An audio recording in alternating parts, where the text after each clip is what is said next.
Salut et bienvenue dans cette vidéo où nous allons parler du jeu que je viens de terminer et dont vous avez peut-être vu la petite série de Let's Play. Il s'agit bien sûr de Horizon Zero Dawn, le remaster. Voilà, donc spoiler alerte, j'ai adoré ce jeu, c'est dit. Maintenant, juste pour vous expliquer le contexte de pourquoi je l'ai acheté, etc. comme d'habitude. En fait, quand j'ai acheté ma PS5, il y a maintenant 3 ans, ou 4 ans, je ne sais même plus.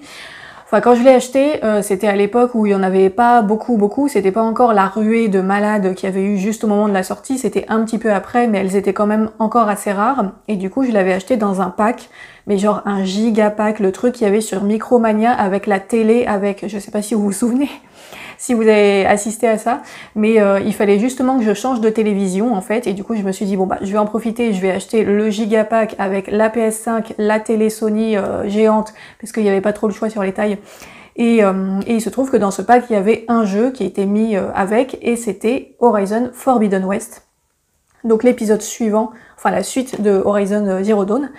Donc voilà, j'avais acheté ce super pack et du coup Horizon Forbidden West a été le tout premier jeu auquel j'ai joué sur la PS5 et ça avait été un énorme coup de cœur. Je connaissais pas du tout la série avant ça et vraiment Forbidden West j'avais adoré. Je pense que c'est probablement un jeu que je referai un jour et ouais, ça avait été une très belle expérience. Du coup je m'étais dit bah il faudra forcément que je joue à Zero Dawn à un moment, sauf qu'à ce moment-là le remaster n'était pas encore sorti. Et en fait, j'attendais qu'il y ait un remaster de Zero Dawn parce que je commençais vaguement à en entendre parler, il y avait des rumeurs comme quoi il y en aurait un. Donc j'attendais en fait de pouvoir jouer à la version remasterisée. Et donc ça y est, elle est enfin sortie et elle est même sortie en physique, ce à quoi je ne m'attendais pas, ça c'était une très bonne surprise, je pensais qu'elle serait disponible uniquement en numérique. Et en fait, au moment de chercher à l'acheter, je me suis rendu compte qu'elle existe aussi en physique. Donc du coup, je me la suis procurée cet été. Et donc je l'ai terminé là il y a quelques jours. J'ai passé une 50aine d'heures à peu près en tout, sachant qu'il y a le DLC Frozen Wilds qui est inclus dedans, donc j'ai fait tout le jeu principal plus le DLC. Et donc comme je le disais, ça a été encore une fois une superbe expérience. Donc juste pour vous expliquer l'histoire si jamais vous ne connaissez pas du tout la série. Donc dans Horizon, en fait, on est dans un monde futuriste, c'est un univers de science-fiction qui se passe dans les années 3000 quelque chose. Et en fait, le concept de départ, c'est que dans les années 2000 quelque chose, les humains ont créé des robots, des intelligences artificielles de plus en plus développées, qui, comme par hasard, ont fini par se retourner contre les hommes, parce que c'est toujours ça qui se passe dans les histoires de science-fiction. Et donc, en gros, les robots ont détruit la planète. Pour faire simple, pour résumer, voilà. Et donc du coup, au moment où l'histoire se passe, on est dans les années 3000, les humains sont réapparus sur Terre avec tous les animaux, etc. Et ils vivent maintenant avec des machines à forme plus ou moins d'animaux. Voilà, ils côtoient des machines sauvages, entre guillemets. Et donc ce sont des machines qu'ils côtoient, mais aussi qu'ils chassent par moment pour récupérer des pièces, pour faire des outils, etc. Et en fait, on va suivre, on va incarner le personnage de Aloy, qui est une jeune femme qui est née dans une tribu, donc dans une région de ce qui a été autrefois l'Amérique du Nord, qui est une paria. Elle est rejetée par sa tribu, elle est obligée de le vivre à l'écart. On ne sait pas exactement pourquoi au début, on sait juste que depuis sa naissance, elle est considérée comme une paria. Donc elle est élevée par un homme qui s'appelle Rost, qui vit à l'écart de la tribu, qui est un paria lui aussi. Et en fait, Aloy va devenir une chasseuse de machines très expérimentée, et au moment où elle va devenir adolescente, en fait, les machines vont commencer à devenir de plus en plus agressives envers les gens, pour une raison un petit peu mystérieuse, et on va se rendre compte que la naissance d'Aloy est liée à ce phénomène qui affecte les machines et qui commence à menacer une nouvelle fois l'humanité, et Aloy va devenir la seule personne capable d'arrêter ce phénomène qui s'est enclenché, et voilà, pour une raison que je vais pas expliquer là, mais on va découvrir un certain nombre de choses sur son passé, la raison de son existence, etc. etc. Donc c'est un jeu action-aventure où en gros on incarne un personnage dans un open world qui est assez vaste, et en fait on a donc l'histoire principale sur toute cette affaire sur Aloy, les machines qui deviennent méchantes, etc. Et à côté de ça on peut faire pas mal d'activités, donc de la chasse aux machines évidemment, de la chasse d'animaux normaux aussi si on veut. Il y a pas mal de petites quêtes secondaires avec des personnages dans les différents recoins du monde. Donc c'est un monde en gros qui correspond à l'Amérique du Nord à peu près, ou peut-être seulement aux États-Unis, c'est pas très clair.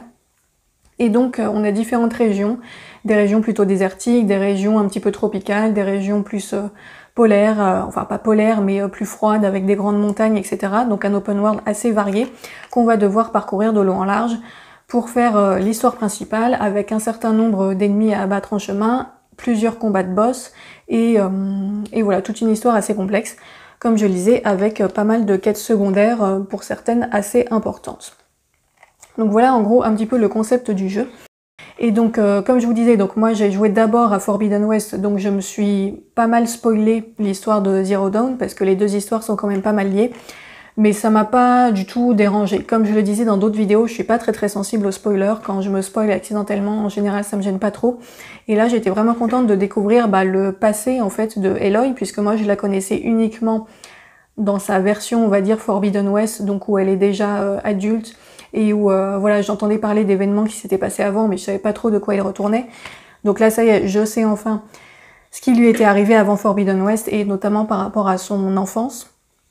Donc ça c'était super intéressant à découvrir. L'histoire était également plutôt bien écrite, bien faite, voilà. Je dirais pas que c'était l'intrigue du siècle, mais ça se tenait tout à fait bien, c'était intéressant et suffisamment captivant pour avoir envie d'en savoir plus, de continuer, etc. Les quêtes secondaires aussi, comme je le disais, sont vraiment très bien, elles sont assez variées, toutes assez recherchées. Il y en a qui sont un petit peu plus anecdotiques que d'autres, mais il y a certaines quêtes secondaires qui sont vraiment importantes et qui peuvent avoir une influence en fait sur l'histoire principale. Donc c'est vraiment intéressant d'aller les faire. Et puis j'ai adoré tout le concept du jeu, donc qui est assez similaire à Forbidden West. J'ai retrouvé un petit peu les sensations que j'avais eues sur cette première expérience, où voilà, on a ce personnage qui est une chasseuse et une guerrière, donc on a pas mal de combats, pas mal d'exploration, pas mal d'infiltration aussi.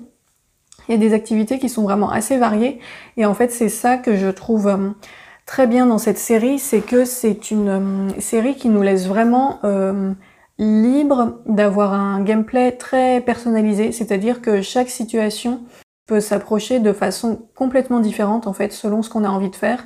Le jeu nous offre beaucoup de moyens de faire soit une approche discrète avec des assassinats discrets, ou alors de se mettre en mode sniper sur une hauteur pour éliminer des ennemis sans trop s'approcher, etc. On a aussi un système de pièges, on peut déposer des pièges, on peut lancer des câbles qui permettent d'immobiliser des ennemis, etc. Donc on a cette option-là où on peut, comment dire, rester relativement en sécurité et faire une approche plutôt discrète. On peut aussi tout à fait choisir de faire des approches beaucoup plus frontales avec du combat au corps à corps, puisqu'on a aussi des armes de corps à corps ou de courte portée. Et les combats sont vraiment très intéressants, je trouve, dans la série Horizon, que ce soit contre des machines ou contre d'autres humains. Les combats sont super réussis, tous les mouvements sont hyper fluides, les machines sont vraiment bien faites, bien pensées, elles sont toutes assez différentes, avec des attaques très variées, des attaques de corps à corps, mais aussi des attaques à distance, des attaques de type élémentaire. Nous-mêmes, on a toutes ces options-là. Donc ça fait des combats qui sont vraiment riches. Donc je vous invite à regarder les vidéos let's play avant si vous voulez voir visuellement ce que je suis en train de vous dire. Donc voilà, on a cette option approche discrète, on a cette option beaucoup plus frontale, on peut choisir de mélanger les deux si on veut, et comme je le disais, voilà, on a plusieurs armes différentes, des systèmes de pièges, des systèmes de petites bombes élémentaires qu'on peut lancer à distance, etc. Chaque machine a des points faibles spécifiques qu'on peut choisir de viser ou pas, selon si on veut la battre le plus rapidement possible ou non. L'une des armes principales, je dirais même l'arme principale qu'on utilise, c'est un arc, sachant qu'on a plusieurs arcs différents. Il y a des arcs pour les très longues distances et des arcs pour les plus courtes distances, avec différents types de flèches, des flèches élémentaires, élémentales, j'ai un doute, bon bref, différents types de flèches, et du coup rien qu'en utilisant l'arc, on a déjà pas mal d'options différentes, et si on ajoute encore les autres outils par-dessus, comme je disais, ça apporte une vraie richesse au combat. Et ça, c'est vraiment le truc qui m'a le plus... Alors, j'allais dire qu'il m'a le plus plu. En fait, il y a deux choses que j'adore vraiment dans la série Horizon. C'est donc les combats que je trouve hyper réussis, hyper jouissifs, et qui offrent vraiment cette liberté d'approche très différente selon ce qu'on a envie de faire, comme je le disais. Et aussi l'open world. Franchement, Horizon, la série Horizon, que ce soit Zero Dawn là ou Forbidden West, ça fait partie des plus beaux jeux auxquels j'ai joué jusqu'à présent. Visuellement, c'est hyper beau, l'open world est magnifique, les jeux de lumière sont superbes. Comme je le disais, c'est très varié, il y a de la jungle, il y a de la montagne, il y a du désert, il y a de la prairie, il y a des zones aussi complètement différentes du reste où on est uniquement dans du métal puisqu'on a les ruines en fait de l'ancien monde, du monde qui avait provoqué l'apocalypse où tout était complètement technologique. Donc parfois on a des grands complexes souterrains uniquement métalliques où il n'y a vraiment pas une trace de nature, c'est tout du métal partout. Donc là on est vraiment dans de la science-fiction pure. Donc ça fait un changement radical par rapport aux environnements qu'on a au-dessus qui sont plus naturels. On a des zones de ruines, des zones avec des cours d'eau où on peut nager, etc. Voilà, l'open world est très riche, il est foisonnant, on s'ennuie jamais, il se passe toujours des trucs dedans, il y a toujours des animaux, des machines, des gens qui se promènent, des ennemis, des amis. Voilà, c'est pas un open world vide, voilà, c'est un open world où il se passe plein de choses, qui est très vivant. Et c'était vraiment un plaisir de l'arpenter. Alors je dirais que la seule chose qui m'a un tout petit peu frustrée dans Zero Dawn, c'est que cette fois-ci, on n'avait pas la monture volante, puisque dans ce jeu, on a la possibilité, après un petit temps dans le jeu, de pirater des machines animales pour les monter, en fait, en tout cas certaines d'entre elles. Donc c'est un peu comme si on se déplaçait à cheval, quoi. Et dans Forbidden West, on avait aussi la possibilité de pirater une monture volante et on pouvait survoler le monde ouvert, ça c'était vraiment excellent. Dans Zero Dawn, ce n'est pas le cas, mais bon, c'était quand même toujours très bien et très agréable de l'explorer également à pied. Moi, j'ai passé vraiment beaucoup de temps à juste me promener dans le monde pour voir tout ce qu'il y avait à faire, trouver les différents points d'intérêt, etc. Et comme je le disais, je me suis pas ennuyée une seule seconde et c'était très beau. Je mettrai des images évidemment au montage pour vous montrer. Mais voilà, les graphismes sont superbes. C'est coloré, c'est chatoyant, c'est foisonnant. C'est hyper fluide aussi au niveau des animations, il y avait pas de bugs ou de trucs qui venaient parfois un petit peu casser la magie, tout était tout fonctionnait parfaitement en fait. Franchement, je pense que j'ai pratiquement eu aucun bug durant toute ma partie. Il y a une fois où le jeu a craché, mais bon, c'est des choses qui arrivent. Mais sinon, non, tout fonctionnait hyper bien. Et alors c'est des graphismes que moi personnellement j'aime beaucoup, peut-être que certains pourraient les trouver un tout petit peu lisses par moment, parce que c'est du graphisme qui est très propre en fait je dirais.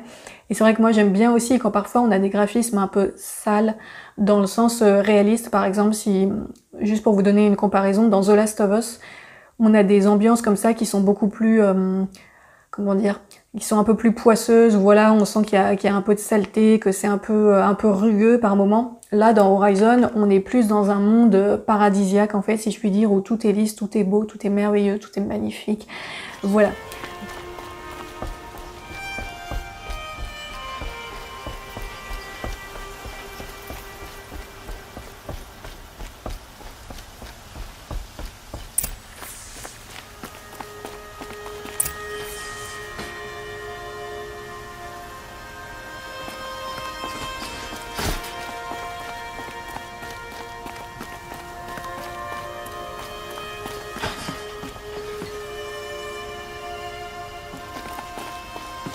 Donc c'est un autre style, mais dans cette catégorie-là, je trouve que c'est particulièrement réussi.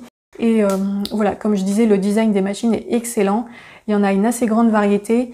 Moi, j'aime particulièrement les gueules d'orage qui sont, je pense, peut-être les plus grosses machines du jeu. J'hésite un petit peu avec le grand coup qui est aussi très grand, mais en tout cas, le gueule d'orage, c'est des machines qu'on croise à plusieurs reprises dans l'histoire principale, mais aussi dans des quêtes secondaires, et qui sont vraiment super, qui sont inspirées un petit peu du tyrannosaure.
Et j'ai aussi adoré les grilleuses qu'on voit dans le DLC, les griffes de feu, les griffes de gel qui apparaissent aussi spécifiquement dans le DLC.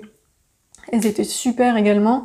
Et ouais, voilà, tout ça c'était excellent. J'ai pas de trucs négatifs à dire sur l'open world, sur les machines et sur les combats. J'ai vraiment adoré. Je dirais que le seul truc qui parfois m'a un peu décontenancé, mais peut-être que c'est juste moi qui avais raté, mais c'est que parfois quand on utilise l'arc d'Eloy, la flèche ne se lance pas. Alors, est-ce que c'est parce que je l'avais pas tendu assez ou pas? Bon, il y a eu plusieurs fois où je me suis dit c'est bizarre, la flèche elle est pas partie. Mais vraiment c'est le seul truc qui m'a gêné quoi. Après, ce qui est bien aussi, c'est que on a plusieurs possibilités d'approche dans les combats, comme je le disais, mais aussi plusieurs niveaux de difficulté. Et ça, c'est vraiment bien parce que ça rend le jeu vraiment accessible à tout le monde. On a un mode histoire. Alors, je me rappelle plus, est-ce qu'il y a un mode facile en plus du mode histoire? Mais en gros, on a facile, difficile, très difficile et ultra hard. Et donc, ça permet vraiment d'avoir une variété d'expériences différentes et on peut changer le mode de difficulté à n'importe quel moment dans le jeu.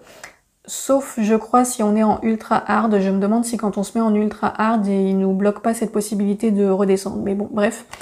Moi, j'ai commencé le jeu en mode normal. J'ai fait toute l'histoire principale en difficulté normale et c'était bien, voilà. Ensuite, arrivé au DLC, alors j'avais accidentellement commencé un petit peu le DLC pendant le jeu principal parce qu'en fait, le jeu ne nous prévient pas. Quand on arrive dans la zone du DLC, on peut très bien les faire en même temps. Et moi, je m'étais pas trop rendu compte, donc j'avais un tout petit peu commencé le DLC. Ensuite, je me suis rendu compte que c'était le DLC et je me suis arrêtée. Je suis retournée dans l'histoire principale. Et quand je suis revenue au DLC, j'ai passé le jeu en mode difficile pendant quelques heures. Puis ensuite, je l'ai finalement passé en mode très difficile, donc le niveau juste avant ultra hard. Et ben ma foi, ça m'a bien plu. Voilà, j'étais pas sûre de forcément apprécier ce niveau de difficulté-là, mais je pense que Black Myth Wukong m'a vraiment formée à faire des jeux en mode difficile. Et là, bah voilà, le mode Very Hard, je l'ai vraiment bien aimé sur la fin. J'ai même regretté de pas l'avoir mis plus tôt en fait dans le jeu, mais bon, ce sera peut-être l'occasion si je décide d'y rejouer un jour. Mais voilà, c'était suffisamment challengeant sans être non plus impossible. C'était vraiment un bon niveau de difficulté.